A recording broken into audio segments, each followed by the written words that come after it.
나의 시간들이니 주여 받아주셔서 평생토록 주 위에 봉사하게 하소서.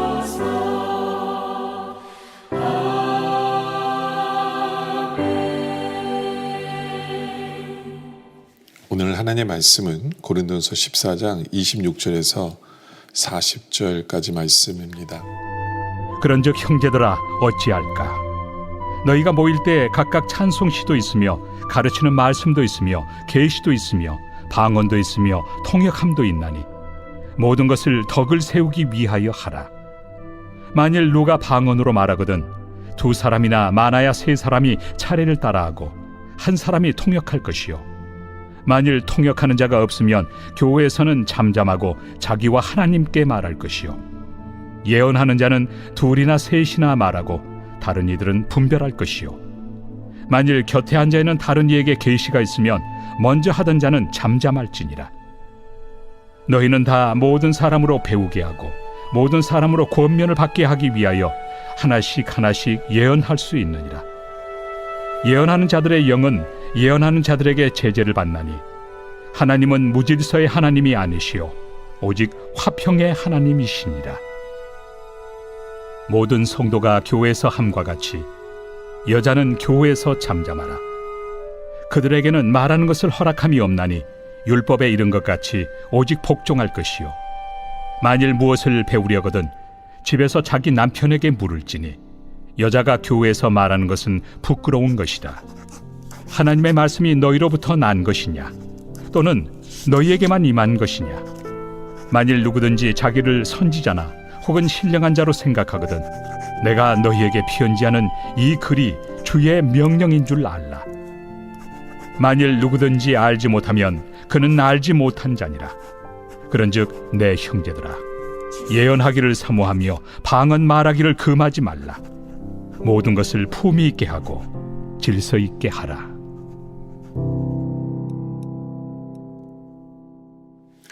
계속해서 은사에 대한 이야기를 하고 있어요. 교회 안에서 은사를 사용하는 것에 대해서 말씀을 하고 있는데요. 은사를 사용할 때 굉장히 중요하게 여기는 조건들이 있는데 그것을 말씀하고 있죠. 그 중에 하나가 덕을 세워야 된다라는 거죠. 26절에 보면 그런즉 형제들아 어찌할까? 너희가 모일 때 각각 찬송시도 있으며 가르치는 말씀도 있고 또 계시도 있으며 방언도 있으며 동역함도 있나니 모든 것을 덕을 세우기 위하여 하라 라고 얘기합니다. 덕이 되어야 한다라고 설명을 하고 있어요. 뭐든지 교회에서 은사가 사용되어질 때 하나님이 주신 것인 것이 보여져야 돼요. 그게 덕이겠죠. 사람이 드러나는 것은 안 되겠죠. 그렇죠? 네, 하나님의 영광이 드러나야 되는 거고, 그리고 다툼이 있어서도 안 되고, 싸움이 있어서도 안 되고, 그렇죠? 뭐 이런 덕을 세우는 것에 대한 이야기를 하고 있습니다. 덕을. 그러면서 덕을 세우기 위해서 27절에 만일 누가 방언으로 말하거든 두 사람이나 많아야 세 사람이 차례를 따라하고 한 사람이 통역할 것이요. 그렇죠? 사도 바울이 그래서 덕을 위해서 순서를 정해주는 거예요. 왜냐면 막 서로 방언하겠다고 난리치면 안 되니까 먼저 세 사람을 방언을 하는 순서를 정해주고 그리고 그 다음에 한 사람이 통역을 하도록 하죠. 근데 만일 38절에 만일 통역하는 자가 없으면 교회에서 잠잠하고 자기와 하나님께 말할 것이니라. 통역치 않은 자가 없으면 나와서 말하지 말라는 거예요. 왜냐하면 그 덕이 안 돼요. 왜냐하면 그게 하나님 말씀인지 아닌지를 모르잖아요. 그렇죠? 뭔 소리 하는지 모르잖아요. 덕이 되려면 뭔 소리 하는지 알아야 되잖아요. 하나님 뜻이 전달되어져야 되니까. 그렇죠? 자기 자랑받게 되지 않아요. 그렇기 때문에 덕을 세우는 것은 자기 자랑이 되지 않도록 하고 하나님의 뜻이 분명하게 전달되어져야 하는 것이 덕이다 라는 거죠. 또 30절 하면 예언한 자는 둘이나 셋이나 말하고 다른 이들은 분별할 것이요. 예. 또 만일 곁에 앉아 있는 사람에게 계시가 있으면 먼저 하던 자는 잠잠할지니라. 그렇죠? 초대교회는 예언하는 사람들이 많았던 것 같아요. 예, 많았어요. 근데 예언을 할 때 또 성도들은 중요한 게 뭐냐면 분별하고라고 29절에 얘기하죠. 분별해야 돼요. 저것이 하나님의 뜻인가? 하나님 말씀인가? 하나님이 우리에게 전달하기 원하시는가? 예.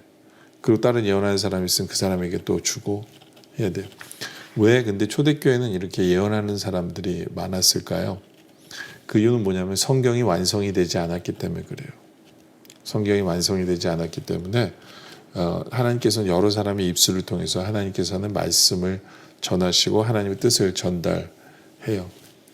예. 근데 지금은 하나님의 말씀이 완성이 됐기 때문에 교회 안에 예언하는 사람들이 많을 수가 없죠. 그렇죠? 그리고 예언이라고 해봤자 성경 말씀 안에서 전달되어져야 되거든요. 그래서 그 일을 보통 이제 목회자들이 하죠.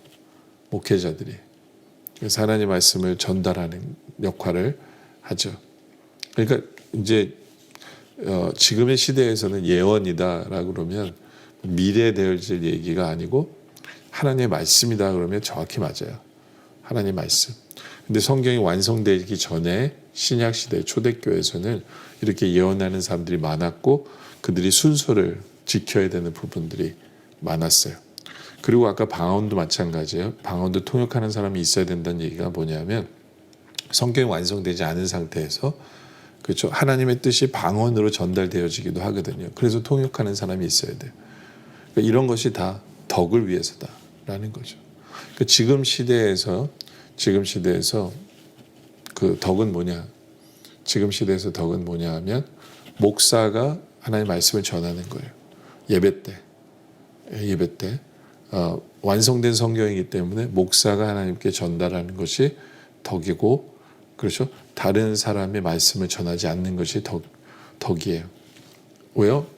그 엉뚱한 사람들이 하나님 말씀을 잘못 전달하는 것은 덕이 되지 않기 때문에 그래서 우리의 예배는 목사가 말씀을 전하죠. 그렇죠?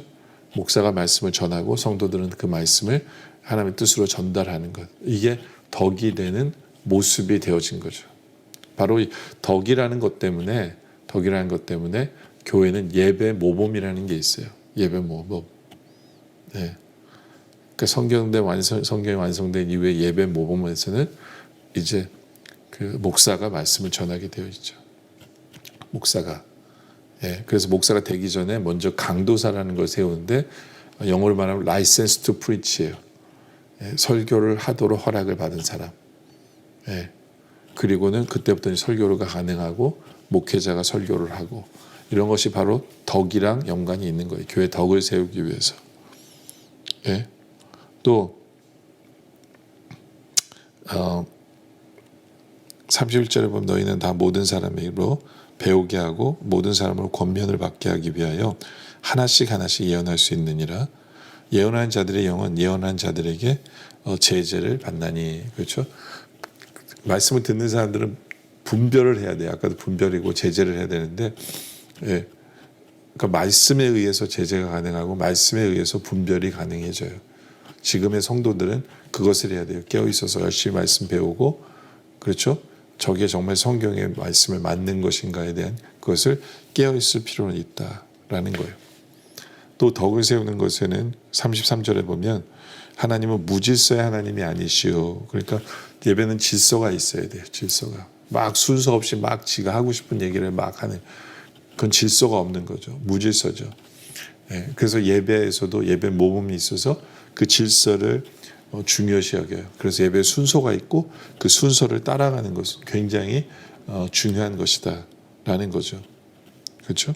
오직 화평의 하나님이시니라 모든 성도가 교회에서 함과 같이. 예, 그러니까 그러니까 화평, 다툼이 있어서는 안 돼. 내가 먼저 해야 된다. 이런 게 아니잖아요. 그래서 지금으로서는 우리에게 있어서는 질서가 중요하고 예배의 순서에 따라서 자기가 맡은 것을 행하는 것. 바로 그런 것들이 지금의 교회에서는 적용시킬 수 있는 부분이죠. 또 34절에 보면 여자는 교회에서 잠잠하라. 그들에게는 말하는 것을 허락함이 없나니 율법에 이른 것 같이 오죽 복종할 것이요. 또 만일 무엇을 배우려거든 집에서 자기 남편에게 물을지니 여자가 교회에서 말하는 것은 부끄러운 것이니라. 그 당시에 이런 일들이 있었던 것 같아요. 그게 뭐냐면 남자가 하나님 뜻을 전하는데 아내가 그렇게 얘기해요. 너네 잘해. 너나 잘해. 뭐 이런 거예요. 이러니까 교회가 시끄러운 거예요.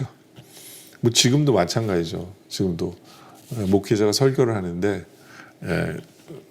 목사의 아내가 사모가 우리 남편도 잘 안 지켜요. 우리 남편도 잘 안 지키는데 앞에서 설교하네. 뭐 이러고 있으면 뭐 교회 덕도 안 되고 질서도 안 잡히고 그렇잖아요. 그렇죠? 엄밀히 말하면 은사라는 거는 그 사람이 신앙이 좋기 때문에 주어진 게 은사가 아니에요. 성령님께서 교회에서 필요하기 때문에 주신 은사거든요. 예. 그 때문에 은사가 있다고 해서 그 사람이 신앙이 좋다는 건 아니에요. 가르치는 자의 은사가 있다고 해서 그 사람이 성경을 그대로 다 지키는 것은 아니에요. 그렇잖아요. 그러니까 사모가 목사의 와이프가 당연히 당신도 안 지키면서 이렇게 얘기할 수 있죠. 그러면 교회 질서가 안 잡히고 시끄럽다. 그러니까 그런 일이 안 생기도록 해라라는 거예요. 그럼 36절에 하나님의 말씀이 너희로 난 것이냐 또는 너에게만 임한 것이냐. 무슨 얘기예요? 이 은사라는 거는요. 그 사람이 교만해서는 안 된다는 거예요. 자기가 신앙이 좋아서 주신 것이 아니거든요. 좋아서 주신 것이 아니기 때문에 그걸 자랑이고 나만이 뭘 할 수 있고 나에게서 내가 잘났기 때문에 나온 것이 아니다라는 거죠. 교만하지 말라는 거예요. 교만하지 말라는 거죠. 그렇죠? 그러면서 39절에 그런 얘기를 해요. 그런즉 내 형제들아 예언하기를 사모하고 방언 말하기를 금하지 말라. 네? 그러나 이 모든 은사는 어떻게 돼요? 40절에 모든 것을 품위 있게 하고 질서 있게 해라. 그러니까 품위가 있고 질서가 있어야 돼요. 그러니까 예배의 모습 속에 이게 있어야 돼요. 품위가 있어야 돼요. 예배에 품위가 있고 질서가 있어야 돼요. 물론 이제 시대별로 품위와 질서가 좀 다를 수 있지만 항상 우리는 예배드리는 성도들이 우리 삶에 지금 적용하자면 많은 은사들이 있지만 질서가 있고 품위를 지키고 그래서 덕을 세우는 것 이것이 중요하다라는 거예요. 항상 우리의 예배에 우리의 성도들은 덕을 세울 줄 알고 품위가 있고 질서를 지킬 줄 아는 우리 모두가 되어지시기를 주님의 이름으로 축원합니다. 기도드리겠습니다. 아버지 하나님, 하나님께서 성도가 교회를 세우기 위해서 성령님께서 각 성도에게 은사를 주셨는데 그것 때문에 교만해지지 아니하고 교회가 질서가 무너지지 않고 덕을 가리거나 품위가 없어지거나 질서가 무너지지 않게 하여 주시옵소서. 항상 예배를 드릴 때 각 시대별로 그 정의가 다르지만 품위가 뭔가를 생각하며 예배를 드리게 하시고 질서가 뭔가를 생각하며 예배를 드리게 하시고 항상 덕을 세우는 우리들이 되어질 수 있도록 인도하여 주시옵소서. 그래야 하나님께 주시는 은사가 교회를 세우고 하나님 나라를 확장하고 하나님의 영광을 나타내는 그런 우리 모두가 되어질 수 있도록 주님 인도하여 주시옵소서. 오늘 말씀에 감사드리며 계속되는 기도 속에 함께하여 주시옵길 바라며 예수님의 이름으로 기도드립니다. 아멘.